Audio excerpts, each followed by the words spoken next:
Arctic circle में एक हवाई जहाज का पायलट बर्फ खोद रहा था, जैसे कोई चित्र बना रहा हो। उसकी वर्दी पर सिर्फ उसका नाम ओवरगार्ड लिखा था। वो इस जगह का इकलौता बचा हुआ इंसान लगता था। काम खत्म करने पर पता चलता है उसने बर्फ में SOS लिखा था। ये दिखाता था वो आर्कटिक के बीच में खो गया था और उसे बचाव चाहिए। लगता है ओवरगार्ड का जहाज टकरा कर गिरा था। इंजन और पंख टूट चुके थे। वो कई दिनों से बर्फ में था और इस ठंडे इलाके में जीवित रहने की कोशिश कर रहा था। खाने के लिए उसने एक मछली पकड़ने का तरीका बनाया था। उसने जमी हुई झील में 3 छेद खोदे जिनमें रस्सी और चारा बंधा था। इससे वो दिन भर खाना पाता था और बर्फ के डिब्बे में मछलियां जमा करता था। खाना खाने के बाद ओवरगार्ड अपना सामान लेता है और पहाड़ पर चढ़ता है। वो आसपास देखता है, शायद कोई खोजी जहाज या हेलीकॉप्टर दिखे। कई दिनों से वो अपनी जगह का नक्शा बना रहा था और एक सिग्नल मशीन से मदद मांगता था। वो मशीन एक हैंडल घुमाने से चलती थी। लाल बत्ती दिखाती थी, सिग्नल जा रहा है। अगर जवाब आता तो हरी बत्ती जलती। जब से जहाज गिरा, ओवरगार्ड घंटों मशीन चलाता था, लेकिन कोई जवाब नहीं मिला। रात होने पर ठंड बढ़ जाती थी।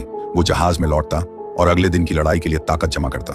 अगली सुबह ओवरगार्ड फिर SOS लिखता है, लेकिन पहले वो एक छोटे पत्थरों के ढेर के पास जाता है।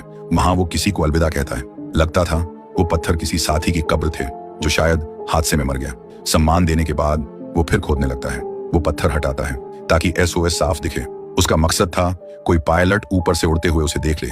फिर वो मछलियां देखने जाता है, लेकिन सारे हुक खाली थे। एक छेद के पास उसे बड़ा पंजा दिखता है। शायद बर्फ का शिकारी जानवर था।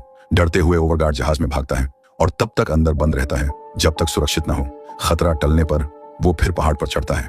वो सिग्नल भेजने की मशीन चलाता है, हरी बत्ती की उम्मीद में, लेकिन नतीजा वही रहता है। वो आसपास देखता है, जैसा उसे डर था। दूर एक विशाल सफेद भालू दिखता है।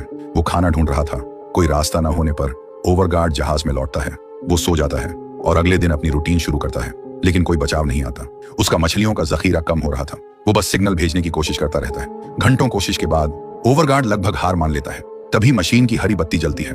सिग्नल किसी ने पकड़ लिया था। ओवरगार्ड जल्दी से देखता है, जवाब कहां से आया। क्षितिज पर उसे एक हेलीकॉप्टर उड़ता दिखता है। वो जहाज के पास जाता है और धुआं सिग्नल जलाता है ताकि वो उसे ढूंढ ले। सौभाग्य से हेलीकॉप्टर उसे देख लेता है और उतरने की तैयारी करता है, लेकिन तेज तूफान से हेलीकॉप्टर बेकाबू हो जाता है। पायलट को वापस मुड़ना पड़ता है।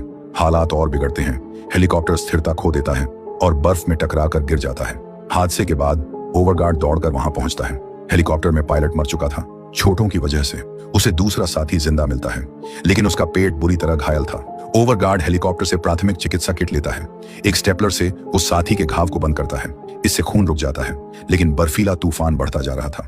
जहाज तक लौटने का रास्ता नहीं था। अब बस हेलीकॉप्टर में आराम करना था जब तक तूफान खत्म न हो। कई घंटे बीतते हैं और मौसम सामान्य हो जाता है। ओवरगार्ड उस बची हुई औरत की हालत देखता है और हेलीकॉप्टर के सामान की जांच करता है। उसे रस्सियां